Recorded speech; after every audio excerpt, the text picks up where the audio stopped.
ඔබටම සුබ දවසක් ප්‍රාර්ථනා කරනවා. මගේ නම මහේෂ්. මම අද ඔබට ලබා දීමට බලාපොරොත්තු වන සෞඛ්‍ය පණිවිඩය වන්නේ ජල බීතිකාව රෝගීන් ඔබ වැළකී සිටින්නේ කෙසේද යන්නයි. ඇත්තටම ජල බීතිකාව රෝගය ඔබ වෙත සම්ප්‍රේෂණය කිරීමේ හැකියාව තියෙන්නේ සතුන් ගත්තොත් බල්ලන්, පූසන්, ඒ වගේම ලේනුන්, ඒ වගේම වවුලන්, මුගටියන්, රිලවුන් වැනි අප ආශ්‍රිතව සිටින සතුන් හරහා තමයි අපිට සම්ප්‍රේෂණය වන්නේ. එතකොට ඇත්තටම මේ සම්ප්‍රේෂණය වෙන ආකාරය අපි සලකා බැලුවොත් මේ ඉහත අපි සඳහන් කරපු එම සත්වයින් කවුරුන්නෝ ඔබව සපා කෑමක් සිදු වුවොත් ඔබට ජල බීතිකාව රෝගය ඔබට සම්ප්‍රේෂණය වීමේ හැකියාව තියෙනවා. ඇත්තටම මේ භයානක තත්ත්වය තමයි ජල බීතිකාව වෛරස් රෝගී තත්ත්වයක්. මේ ඔබට වැළඳුනොත් ඒ සඳහා ප්‍රතිකාර නොමැති බව තමයි දැනට දකින්න ලැබෙන්නේ. ඒ කියන්නේ ජල බීතිකා රෝගය වැළඳුනොත් ඔබට මරණය අනිවාර්යෙන් වැළඳීමට සිද්ධ වෙනවා. එම නිසා මේ රෝග තත්ත්වයෙන් වැළකීම ඉතාම වැදගත් වෙනවා. ඒ සඳහා ඔබ අවශ්‍ය කටයුතු කිරීම ඉතාම වැදගත් වෙනවා. අද වන විට ශ්‍රී ලංකාවේ රජයේ රෝහල්වල මෙම ජල බීතිකාව සඳහා ප්‍රතිකාර නොමිලේ ලබා දෙනවා. ඒ නිසා ඉහත මා දක්වූ ඒ සතෙකු සපා කෑ විට ඔබ අනිවාර්යයෙන්ම රෝහල් කරා පැමිණ ඒ සඳහා අවශ්‍ය කරන ප්‍රතිකාර ලබා ගත යුතුයි. හොඳයි. අපි මුලින්ම බලමු එම සතෙකු සපා කෑම සිදු කළ අවස්ථාවක ඒ මොහොතේ ඔබ කළ යුත්තේ මොකක්ද කියලා. ඒ මොහොතේ ඔබ කළ යුතු වන්නේ එම සපා කෑ ස්ථානය හොඳින් සබන් සහ ජලයෙන් පිරිසිදු කළ යුතුයි. ඒ විනාඩි 5ක් 10ක් වැනි කාලයක් හොඳින් ගලා යන ලෙස ජලයෙන් හෝ සබන් යොදා පිරිසිදු කළ යුතුයි. ඉන්පසුව ඔබට පුළුවන් එම ස්ථානය ආවරණය කරන්න. අධික රුධිර ගැලීමක් සිදු නොවන අවස්ථාවක ඔබට පීඩනයක් යොදා සිටීමේ අවස්ථාවක් නැහැ. පිරිසිදු රිදි කඩකින් ආවරණය කර රෝහලට පැමිණෙන්න පුළුවන්. අධික රුධිර ගැලීමක් සිදු වෙනවා නම් ඔබට යම්කිසි පීඩනයක් යොදවා ඒ රුධිරයේ ගැලීම නවතා ගත යුතු වෙනවා. ඒ සඳහා ඔබට පිරිසිදු රෙදි කැබල්ලකින් යම්කිසි පීඩනයක් ඒ මත යොදලා යම්කිසි කාලයක් තද කරගෙන සිටීමෙන් එම රුධිර ගැලීම වළක්වා ගන්න පුළුවන්. ඉන්පසුව එම ස්ථානය ආවරණය කර ගැනීමෙන් රෝහලට පැමිණෙන්න පුළුවන්. ඔය ටික තමයි අපි මූලිකව කළ යුතු වන්නේ. ඉන්පසුව එතනින් එහා ටික ඔබට රෝහල තුලදී කරන්න පුළුවන්. එසේ පැමිණෙන ඔබව වෛද්‍යවරු විසින් පරීක්ෂා කරනවා. එමගින් ඔබට සිදු වී තිබෙන මේ සපා කෑම ප්‍රබල මට්ටමේ සපා කෑමක්ද එහෙම නැත්නම් අවශේෂ මට්ටමේ සපා කෑමක්ද කියන එක පරීක්ෂාවට ලක් කරනවා. ඒක අපි කියනවා මේජර් බයිට් සහ මයිනර් බයිට් විදිහට වර්ග දෙකකට හඳුන්වනවා. එතනදී සිදුවන සපා කෑම මේජර් බයිට් එකක් විදිහට ගන්නවා නම් ඒක අපි සලකා බලනවා අපි ස්නායු අන්ත තිබෙන ස්ථානවල මේ සපා කෑම සිදුවීම. ඒ කියන්නේ මූණ ආශ්‍රිතව, ඇඟිලි තුඩු ආශ්‍රිතව, කකුලේ ඇඟිලි තුඩු ආශ්‍රිතව සිදුවන සපා කෑම. ඒ වගේම එකම ස්ථානයක වුණත් තැන් කිහිපයක සපා කෑම. අපි කියනවා මල්ටිපල් බයිට් එකක් කියලා. තැන් කිහිපයක සපා කෑම සිද්ධ වෙලා තියෙනවා නම් අපි ඒවා මේජර් බයිට් විදිහට ගන්නවා. එතකොට අපිට මේජර් බයිට් එකකට තමයි විශේෂ ප්‍රතිකාර ක්‍රම වලට යන්න වෙන්නේ.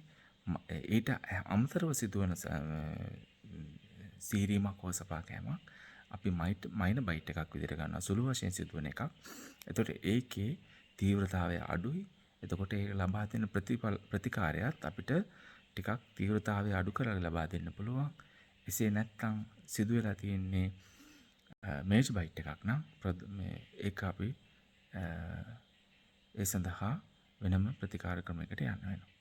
හොඳයි. අපි සලකා බලමු මෙහිදී මේජර් බයිට් එකක් ගැන. දැන් ඔබ රෝහලට පැමිණෙනකොට බල්ලෙක් හෝ පූසෙක් සපා කෑමක්, සීරීමක්, රිලෙවෙක් ඕන කෙනෙක් සපා කාපු එකක් වෙන්න පුළුවන්. එතකොට ඒක අපි මේජර් බයිට් එකක් විදිහට ගත්තොත් තැන් එකම ස්ථානයේ තැන් කීපයක් සපා කාලා තියෙන්න පුළුවන්. එහෙම නැත්නම් මූණ, ඇඟිලි තුඩු, කකුලේ ඇඟිලි තුඩු ආශ්‍රිතව සපා කෑම සිද්ධ වෙලා තියෙන්න පුළුවන්. එතෙන්දී බල්ලෙක් වගේ සතෙක් සපා කාලා තියෙනවා නම් ඇත්තට මේ බල්ලා අපි නිවසේ ඇති කරන බල්ලෙක් නම් ඔබට යම්කිසි වාසියක් වෙන්න පුළුවන්. ඒ කියන්නේ එතකොට ජල වීථිකා එන්නත ඒ බල්ලට විදලා තියෙනවා නම් ආසන්න පසු ආසන්න ගෙවි ගිය අවුරුදු 2ක් ඇතුළත ඒ වැක්සින් ජල වීථිකා එන්නත බල්ලට නිවැරදිව විදලා බය බල්ලාගේ සුනකයාගේ පොත නිවැරදිව පවත්වාගෙන ගිහිල්ලා තියෙනවා නම් ඔබට ඒ අවස්ථාවේ ප්‍රතිකාරයේ එක් ඉන්ජෙක්ෂන් එකක් පමණක් ලබා දීමේ හැකියාව තියෙනවා. අපි බලමු ඔබට ඔබගේ සපා කෑම මේජ බයිට් එකක් විදිහට වර්ගීකරණය වුවොත් ඔබට ලබා දෙන ප්‍රතිකාර මොනවද කියලා. ඇත්තටම ඒ වගේ අවස්ථාවක එම ස්ථානයට ඉන්ජෙක්ෂන් විදීමේ අවශ්‍යතාවයක් ඇති වෙනවා. ඒ කියන්නේ ඒ සබා කෑම එක්කෝ ස්නායු අපගේ ශරීරයේ ස්නායු අන්ත වලට ආසන්නයි. එහෙම නැත්නම් ස්ථානයේ දත් පාරවල් කිහිපයක් වැදිලා ලේ ගලලා තුවාලය ටිකක් ගැඹුරින් පිහිටලා තියෙනවා. එවැනි අවස්ථාවකත් අපිට එම ස්ථානයට ඖෂධ විදින්න සිද්ධ වෙනවා. ඇත්තට මේක ඉතාමත්ම අපහසු අවස්ථාවක්. තමන්ට සිදුවන තුවාලයට බෙහෙත් විදින්න සිද්ධ වෙනවා. ඉතින් මේ දෙන්දි ඇත්තටම අපි කරන්නේ එම ස්ථානයේ සිටින ඒ විස බීජකාරක ඒ කියන්නේ වෛරස් එක එම ස්ථානයේදීම විනාශ කිරීම සඳහා කටයුතු කිරීම. ඇඟ ඇතුළට අවශෝෂණය වීමට පෙර එම ස්ථානයේදීම විෂ බීජය විනාශ කිරීමයි එතෙන්දී කරන්නේ. ඇත්තටම මේ සඳහා අපි ඔබ පැමිණෙන රෝගීන් බාහිර රෝගී අංශයෙන් හදිසි ප්‍රතිකාරයකකට හෝ වාට්ටුවට ඇතුල් කරගන්නවා. ඉන්පසු තමයි අපි ඔවුන්ට එම ප්‍රතිකාරය ලබා දෙන්නේ. ඔබගේ සපා කෑම හෝ ඔබගේ සීරීම ප්‍රධාන ගණයේ සපා කෑමක් හෝ සීරීමක් ලෙස සැලකුවොත් මේජර් බයිට් එකක් විදිහට සලකවුවොත් ඔබට විශේෂ ප්‍රතිකාර ලබා දෙන්න සිද්ධ වෙනවා. එහිදී අපි කරන්නේ පළමුවෙන්ම බාහිර රෝගාංශයට පැමිණෙන ඔබව හදිසි ප්‍රතිකාරයකකට හෝ වාට්ටුවකට ඇතුළත් කරගන්නවා. එම වාට්ටුව තුළ හෝ තමයි ඔබට මේ ප්‍රතිකාරය ලබා දෙන්නේ. එතෙන්දී ඇත්තටම සිදු කරන්න වෙන්නේ ඔබට සිදුවී තියෙන තුවාලයට නැවතත් ඉදිකටු පාවිච්චි කරමින් බෙහෙත් දෙන්න සිදුවීම. ඇත්තට මේක තාම අමිහිරි කටයුත්තක්. මොකද අපි තුවාලයක් වේදනාවෙන් පෙළෙන මොහොතේදී එම ස්ථානයේ වේදනාව තවදුරටත් වැඩි කරන්න සිද්ධ වෙනවා. එකෙන් අපි කරන්නේ ඇත්තටම එම ස්ථානයේ තුවාලය ආශ්‍රිතව සිටින වෛරස් විනාශ කිරීමේ කටයුත්තයි. මොකද එම ස්ථානයෙන් එම වෛරස් ශරීරය තුළට ඇතුළට යන්න පුළුවන්. ඒ වළක්වා ගැනීම සඳහා තමයි අපි එම ස්ථානයේදීම එම වෛරස් එක විනාශ කිරීමට කටයුතු කරන්නේ. මේ ඊටාත්ම පරිස්සමෙන් කරන්න ඕන දෙයක්. වාට්ටුව තුලදී ඔබට ප්‍රතිකාර ලබා දීමෙන් පසුව ඔබ පැය දෙකක් වාට්ටුව තුල රැඳී සිටිය යුතුයි. යම්කිසි අසාත්මිකතාවයක් ඇතිවීමේ අවදානමක් තියෙනවද බලන්න. ඒ අවදානම අඩු වූයෙන් පසුව පැය දෙක ගත වූයෙන් පසුව ඔබට නැවතත් කාඩ්පතක් ලබා දෙනවා. එම කාඩ්පත රැගෙන බාහිර රෝගී යා යුතුයි. එම බාහිර රෝගී තුලදී ඔබට නැවතත් ඉන්ජෙක්ෂන් කිහිපයක් ලබා දීමට කටයුතු කරනවා. එමගින් සිදු කරන්නේ ඔබ තුල ශරීරයේ තුල ප්‍රතිශක්තිය වර්ධනය කරනවා. එතකොට හදිසිය හරියේ වෛරසය ශරීරයේ තුලට ගිහිල්ලා ගුණණය වීම ආරම්භ වුවොත් ඔබගේ ශරීරයේ ප්‍රතිශක්තිය ඇති කිරීම තුළින් අර විෂ බීජ විනාශ කිරීමේ කටයුතු සිදු කර ගැනීම සඳහා.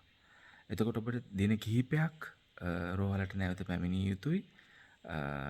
ඒ ඉන්ජෙක්ෂන් එක ලබා ගැනීම සඳහා.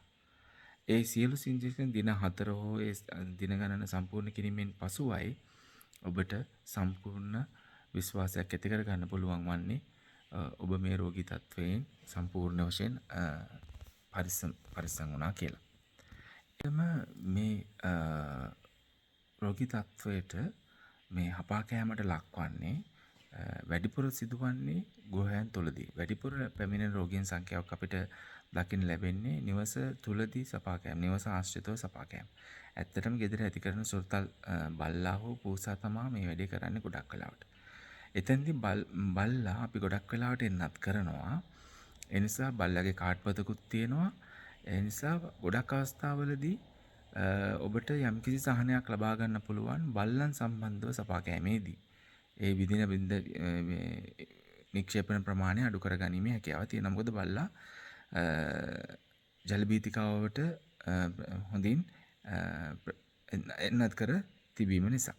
නමුත් පූසා අපි බලලා විදිහට ගත්තොත් පූසා ඒ තරම් හොඳින් අපි එන්නත් වලට යොමු කරගන්නේ නැහැ. ඒ නිසා ගොඩක් අවස්ථාවලදී පූසන් සපා කෑමේදී අනිවාර්යයෙන්ම අපිට සම්පූර්ණ ඉන්ජෙක්ෂන් කොටසටම යන්න වෙනවා. ඒ වගේම නිවසට බාහිරින් පැමිණෙන සතුන් අල්ලන්න යාම. ඊටාම භයානක තත්ත්වයක්. නිවසට බාහිරින් පැමිණෙන සතුන් කවදාවත් අල්ලන්න යන්න එපා. මොකද එම සතා ඔබට හුරු නැහැ. අහිංසකව හිටියත් රෝගී තත්ත්වයෙන් හිටියත් අනිවාර්යෙන් ඒ සතා ඔබට හුරු නැහැ. ඔබ අල්ලන ගිය ගමන් සපා කනවා. ඒ සපා කෑමත් එක්කම අර රෝගී ඉන්න කෙනෙක් වෙන්න පුළුවන්. එහෙම නැත්නම් පැනලා දුවන්න පුළුවන් ඒ සතා. ඔබට කවදාවත් ඒ සතා ආය දකින්න ලැබෙන්නේ නැහැ. එතකොට අනිවාර්යෙන් ඔබට සියලුම ඉන්ජෙක්ෂන් ටික ලබා ගන්න වෙනවා. මොකද ඒ සතාව අපිට ආය දකින්නවත් ලැබෙන්නේ නැහැ. එහෙම නැත්නම් දවස් දෙකක් ගෙදර ඉඳලා ඒ සතා මියදෙනවා. එතකොට අපිට බොහොම සැකයක් ඇති වෙනවා මේ සතා පිසුබල් රෝගයෙන් පෙළුණාද කියලා. ඒ වුණොත් ඔබට සියලුම ඉන්ජෙක්ෂන් ටික ලබා ගන්න සිද්ධ වෙනවා. ඒ නිසා මම දෙන උපදෙස නම් ඔබ කිසිවිටක නිවසට බාහිරින් පැමිණෙන බල්ලන් පූසාන් ලේනූන් වැනි සතුන් හුරුතල් කිරීමට යන්න එපා. ඒ වගේම ඔවුන්ට ප්‍රතිකාර කරනවා නම් ඔබ ඔවුන් සපා කෑම හෝ සීරීමට ඇති අවස්ථා අඩුම වෙන විදිහට ආරක්ෂිත ලෙස ඔබ ඒ සතුන්ව උදව් උපකාර කරන්න. අපිට එන වැඩිම රෝගීන් පිරිසක් අපි දකින්න ලැබෙන්නේ සතුන්ට උදව් කරන්න ගිහිල්ලා ඒ සතුන් සපා කාපු අවස්ථා. ඇත්තට මේකේ තාමත්ම මම අවධාරණය කරන්නේ මේ බෙහෙත් විදීම ඔබ සියලු දෙනාටම බොහොම අපහසු තත්ත්වයක් ඇති කරනවා. එකක් වේදනාව, ඒ වගේම ඔබට දවස් ගණනාවක් රෝහලට පැමිණෙන්න සිද්ධ වෙනවා. ඒක තාමත්ම ඔබට අපහසු කටයුත්තක්. නමුත් ඒ දේ කරගන්න වෙනවා. ඒ නිසා මේක හොඳම දේ තමයි මෙය අපි වළක්වා ගැනීම. ඊට පස්සේ මේ සඳහා පැමිණෙන පිරිස පිළිබඳව සලකා බැලීමේදී කුඩා ළමුන් ගොඩක් එනවා. ඇත්තටම ඒ අවස්ථාව එතකොට අපිට ඒ අපහසුතාවය තවත් වැඩි වෙනවා. ඊටාම පොඩි ළමයි සමහර උස එහෙම අඩු වුණාම බල්ලා පූසා හරි ඔවුන්ගේ මූණමයි සපා කන්නේ ගොඩක් වෙලාවට. ඒ නිසා අනිවාර්යෙන් ඔවුන්ට සියලුම ඉන්ජෙක්ෂන් විදින්න වෙනවා, තුවාලයට විදින්න වෙනවා. කුඩා ළමුන්ව පරීක්ෂා කරගන්න වෙනවා. ඇත්තටම මේක වැළඳීමත් ඔවුන්ට අවධානමත් වැඩි. ඒ නිසා කුඩා ළමුන් ඊටාම පරිස්සම් කරගන්න වෙනවා මේ සතුන් සපා කෑමෙන් වැඩි හැටි අය මේ ගුලිවඳ අවධානය යොමු කරන්න.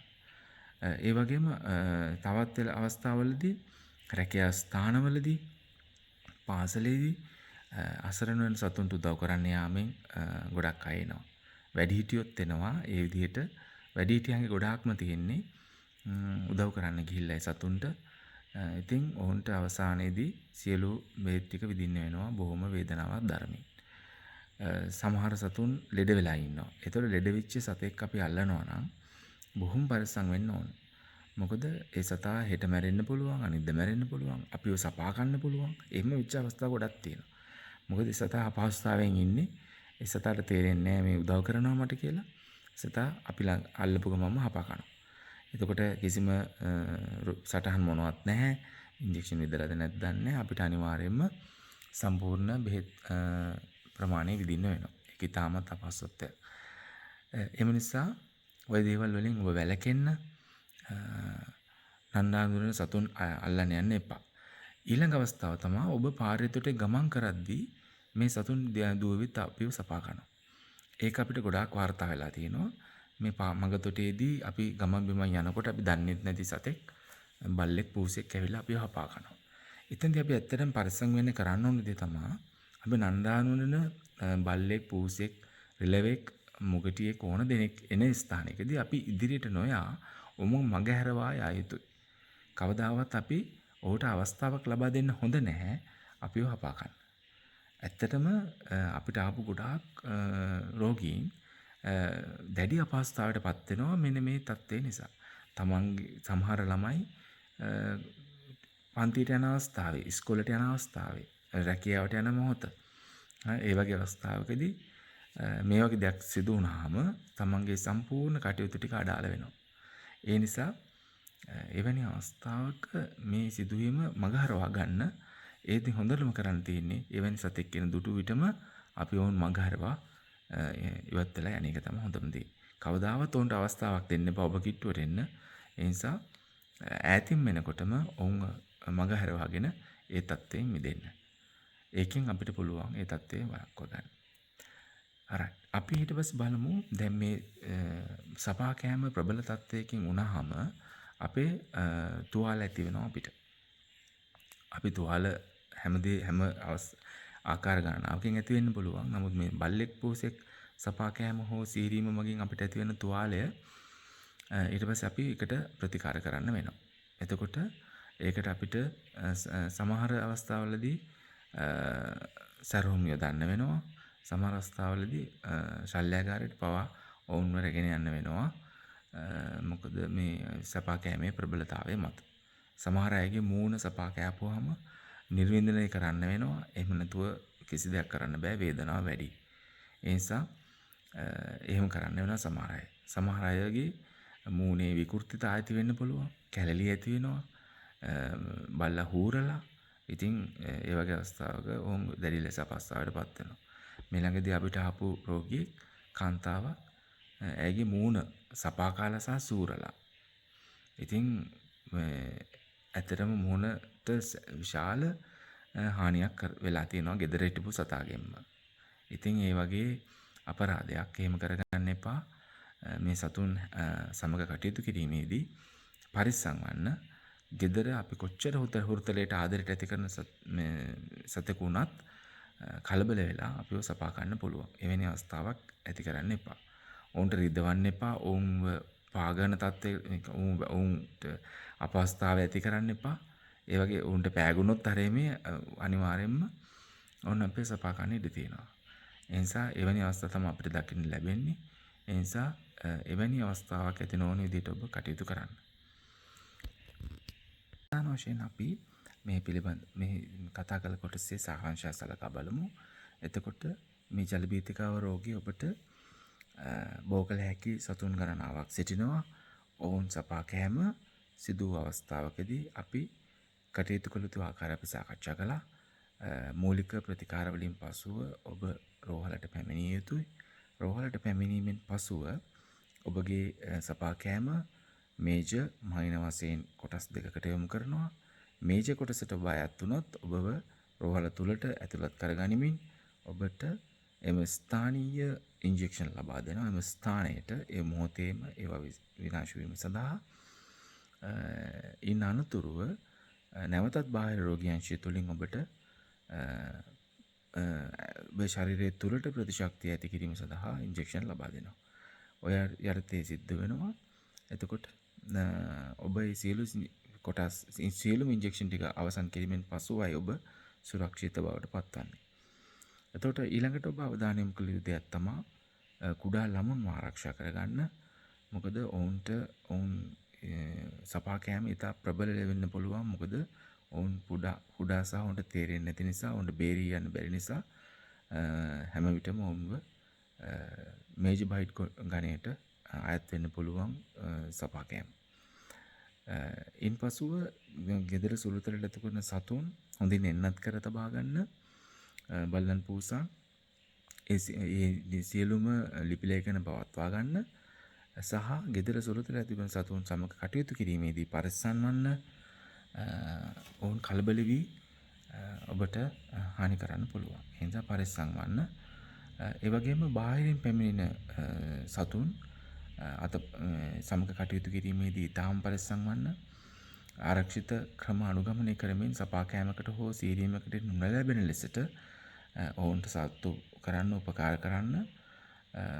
ඒකෙන් ඔබට ඒ අනවශ්‍ය කරදර වළක්වා ගන්න පුළුවන්.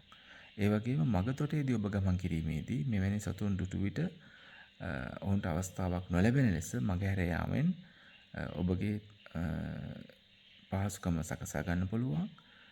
ඒ වගේම ඔබ මේ සපා කෑමක් සිදු අවස්ථාවකදී කොච්චර ඉක්මනින් රෝහලට පැමිණිය යුතුද කියන එකත් වැදගත්. ඇත්තටම අපිට අවවාද දෙන්න තියෙන්නේ ඔබට හැකි ඉක්මනින් ඔබ පැමිණෙන්න කලබල වෙන්න අවශ්‍ය නැහැ. මේක ඊටාම හදිසි අවස්ථාවක් නෙවෙයි. නමුත් ඔබ හැකි ඉක්මනින් රෝහලකට පැමිණෙන්න අවම වශයෙන් දින 3ක්වත් ඇතුළත ඔබ පැමිණිය යුතුයි ඔබට නිවැරදි ප්‍රතිකාරයක් ලබා දීම සඳහා. එම නිසා හැකි ඉක්මනින් මෙවැනි දෙයක් සිදු වුවොත් ඔබ රෝහලට පැමිණෙන්න. එසේම ඔබට මේ නියම කරන ඉන්ජෙක්ෂන් ප්‍රමාණය ඔබ මග නොහැරගෙන අවසානයේ දක්වාම ලබා ගන්න. ඒ තාම වැදගත්. ඔබ මගින් නතර කරනවා කියන්නේ ඔබට ලැබෙන ආරක්ෂාව හානියට ලක් වෙනවා. එයින් ඔබ නැවතත් ඒ රෝගය සඳහා නිරාවරණය වෙන්න පුළුවන්. ඒ නිසා ඔබට නියම කරන ඖෂධ ටික, ඉන්ජෙක්ෂන් ටික ඉවර වෙනතුරුම ලබා ගන්න. ඒකල එම කාඩ්පත් නිවැරදිව පරිස්සම් කරලා ළඟ තියාගන්න. නැවතත් මෙවැනි අවස්ථාවකට ඔබ මුහුණ පෑවොත් ඔබට එම කාඩ්පත් ඉදිරිපත් කිරීමෙන් යම්කිසි ආස්වාසීමක් ලබා ගන්න පුළුවන්. එසේම මේ ඖෂධ ලබා දීම, ඉන්ජෙක්ෂන් විදීම බාහිර රෝගීන්ශයේදී සවස් 4 පමණ වනතුරු ඔබට ලබා ගන්න පුළුවන්. රජයේ නිවාඩු සතියන්තවලදී කාලයට අඩු වෙනවා. ඒ දවස්වලට ඔබට අවශ්‍ය වුණොත් ඔබට එන්න වෙනවා උදෑසන කාලයේදී. එහෙම නැත්නම් සති දවස්වල සවස් 4 පමණ වනතුරු ඔබට මේ ඉන්ජෙක්ෂන් ලබා ගන්න පුළුවන්. ඒ කාලය ගත වීමට පෙර පැමිණ ඒ ඖෂධ නියමිත දිනට අනිවාර්යයෙන්ම ලබා ගන්න කටයුතු කරන්න. එසේනම් ඒ අනුව කටයුතු කරමින් ඔබ පළමුවෙන්ම මේ ඉන්ජෙක්ෂන් විදීමට සිදුවන තත්ත්වය මගහරවා ගැනීමට කටයුතු කරන්න. එහෙම නැත්නම් ඒ දේ සිදු වුණත් නිවැරදිව ප්‍රතිකාර ටික ලබා ගනිමින් ඔබ රෝගී තත්ත්වයට නිරාවරණය වීම වළක්වා ගන්න. ඒ අනුව ඔබට ඒ සිදුවන අනවශ්‍ය කරදරය වළක්වා ගැනීමට කටයුතු කරන්න. එසේනම් ඔබට අවශ්‍ය ගැටලුවක් තිබේ නම් අපව සම්බන්ධ කරගෙන මේ පිළිබඳව වැඩිදුර විස්තර ලබා ගන්න පුළුවන්. රෝහලට පැමිණිලා ඔබට විස්තර ලබා ගන්න පුළුවන්. තවත් මෙවැනිම විස්තර සාකච්ඡාවකින් ඔබව හමු වන තෙක් ඔබ සැමට ස්තුතියි.